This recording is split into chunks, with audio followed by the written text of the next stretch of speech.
nous avons fait un texte liminaire que vous pourrez avoir tout de suite. Donc ce texte-là trace les grandes lignes de ce que nous avons vécu et ce que nous voulons faire pour les perspectives. Alors, nous avons voulu remercier les populations de Grand Dakar qui ont bien voulu nous donner leur confiance, nous accorder leur confiance à l'occasion de ces élections.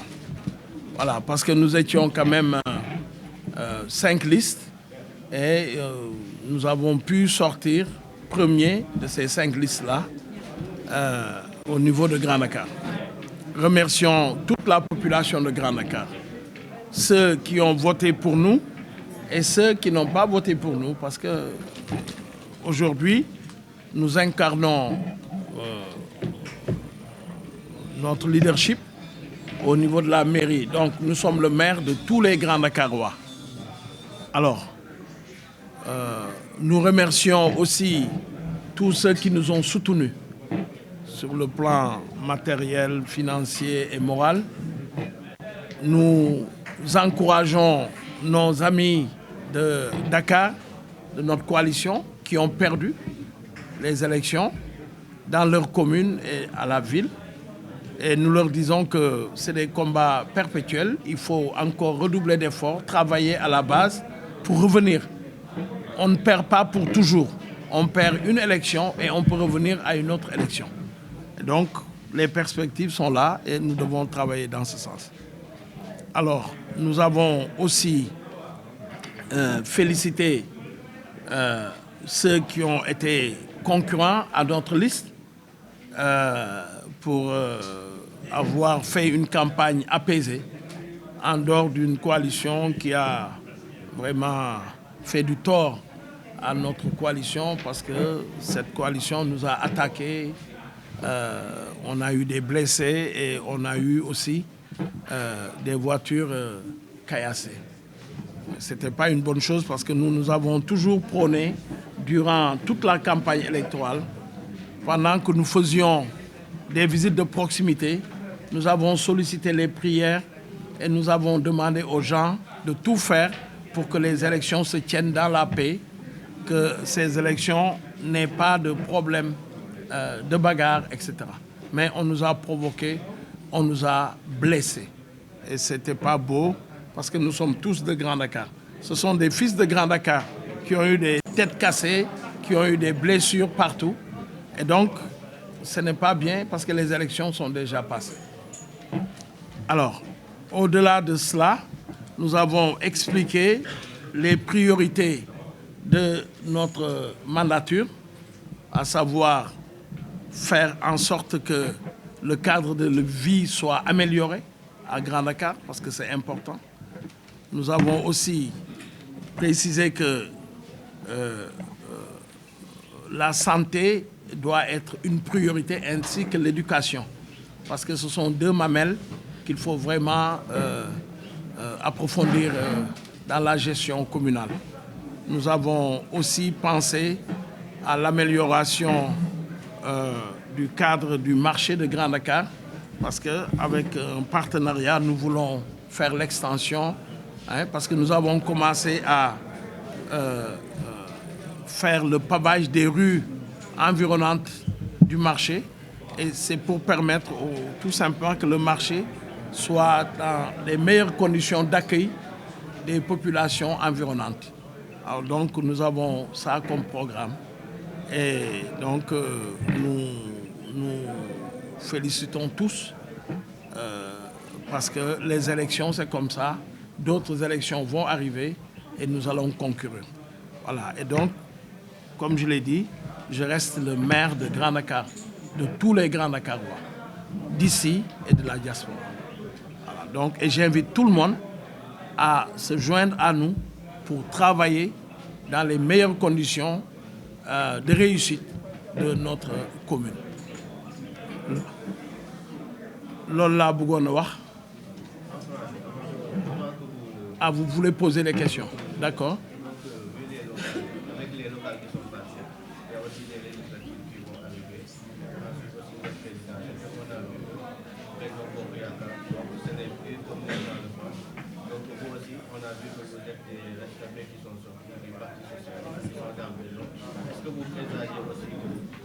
coalition est dissous, vous pourrez sortir de ce... Non, je ne suis pas un rescapé, moi. Non, par rapport aux gens qui ont gagné, Non, j'ai gagné, et puis c'est tout. Est-ce qu'on peut prévoir que Jean-Baptiste pourra sortir de Benno Bokk Yakaar? Non, pourquoi sortir de Grand Dakar? Je fais partie Non, pas de Grand Dakar, de Benno Bokk Yakaar. de Benno Bokk Yakaar. Je fais partie d'un parti politique qui s'appelle le Parti Socialiste. Je suis dans le parti et toutes les décisions que prendront le parti, je les mettrai en œuvre. Donc, je commenterai pas.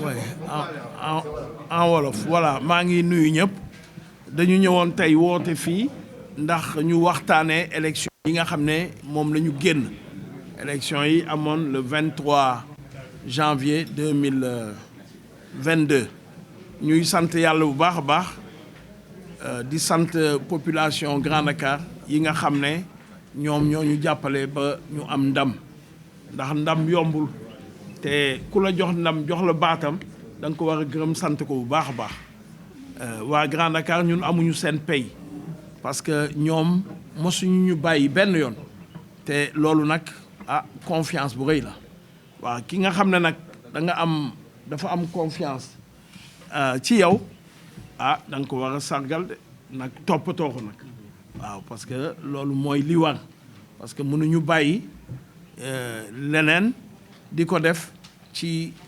ndoddu waa Grand Dakar lu dul rek defal leen nu mu gën a baaxee lu ñu bëgg rek mu nekk sunu liggéey pour ñu def ko loolu la ñuy woote nag tey jii bu ñu génnee ci élection yi woo waa Grand Dakar yëpp góor ak jigéen mag ak ndaw ñi nekk fii ak ñi nekk bitim réew ñëpp dañu am seen place ci Grand Dakar ñëpp dañu am seen xalaat ci Grand Dakar ñëpp dañu war a bokk ci liggéeyu Grand Dakar mënuñu seppi kenn génne ko fi dugal keneen wala bañ ko faale ñëpp am nañu droit ñëw ñëpp mun nañu wax am nañu compte Facebook am nañu compte mairie bi yooyu yëpp bu dee dañu nekk ci bitim réew mun nañu yónnee ñi nekk fii sax te peut-être bëgguñu ñëw ñun toujours sunu bureau dafa ubbeeku bés bu nekk ku bëggu ñëw gis maire da ngay ñëw dugg gis ko amul rendez-vous amul audience amul dara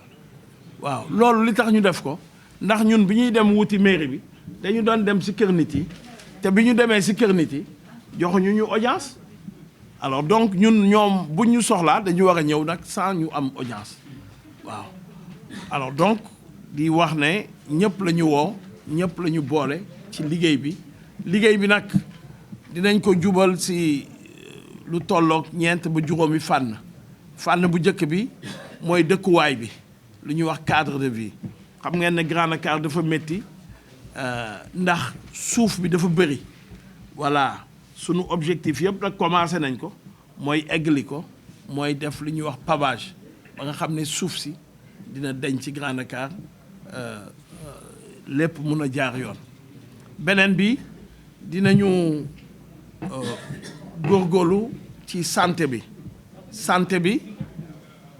centre de santé la ñu am dañuy améliorer plateau technique bi ba nga xam ne waa Grand Dakar yëpp dinañ si xej dinañu fi nekk dina mën a faju te duñu dem jéggaani feneen ñetteel bi mooy éducation mooy jàng ak jàngale bi dinañu gën a dëgëral suñu taxawaay def nañ ko nag at yi yëpp boo gisee école primaire élémentaire bi résultats yi dafa jógee ci 37% de réussite à presque 88% de réussite ndax nu ñu leen di appuyer ak yooyu yëpp dinañu gën a appuyer nag ba nga xam ne résultats yi bu neexee yàlla dina àgg 100%. ñeenteel bi mooy sport culture ak loisir li ñu wax nag mooy dinañu defar sunu terrain yi nga xam ne ñoom ñoo nekk fii def ko terrain gazon synthétique def ci terrain basket dinañu gën a jàppale aussi les hommes et femmes de culture ñoom ñu gën a mën a exprimer seen art yooyu yëpp dinañ ko def fii pour que ñëpp mën a gis seen bopp ci mairie bi di wax nag ne mairie bi amul budget boo xam ne dafa rëy a rëy ba nga xam ne lu la neex nga def da ngay limiter rek li ngay def sur le plan social dinañ si gën a yokk itam parce que ñu ngi koy def nag depuis bi ñu fi nekkee donc il faut que ñu jàppale nit yi parce que nit yi dañu ko soxla jamono dafa métti jamono bu méttee nag da nga war a jàppale mairie bi loolu mooy rolam jàppale askan bi dinañ ko continuer di ko def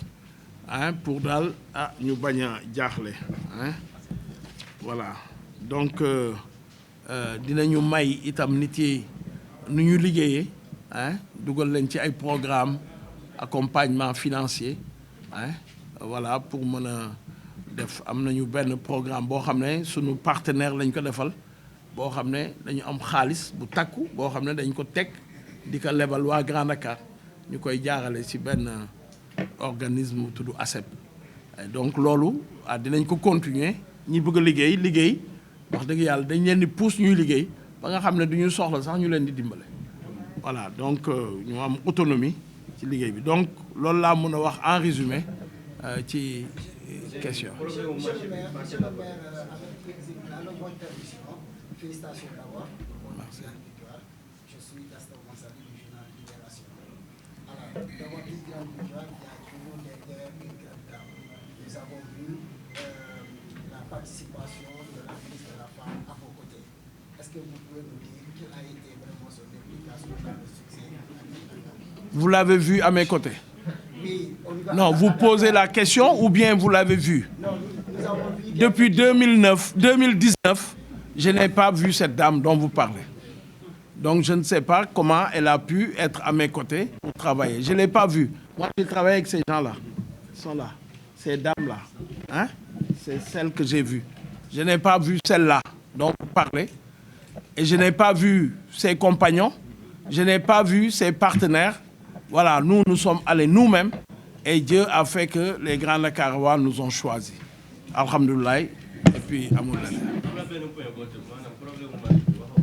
Marché bi waaw marché bi ci wolof marché bi dañu am yéene pour defar ko yéegal ko ci kaw yokk côté yi defar ko ba mu jekk voilà parce que marché bi dafa am solo te commencé nañ ko parce que kooñ yi nga xam ne yëpp moom mooy dem ci marché bi commencé nañu def pavage yi waaw yooyu bu ñu ko defee pour yokk cadre de marché bi ni muy taxawee ndax marché bi dañ ko war a defar ndax askan bi nga xam ne dëkkuñu Grand Dakar sax dëkk ci environnement yi di mën a ñëw li ko wër di ñëw ci Grand Dakar di fa defee marché loolu yokk koom-koomu ñiy jaay ci marché bi et koom-koomu Grand Dakar donc loolu moom moo tax ñu bëgg def extension bi mooy loolu aussi partenariat lañ koy def pour def extension parce que extension boo xam ne dafay laaj plusieurs centaines de millions xam nga ne xaalis bu bëri la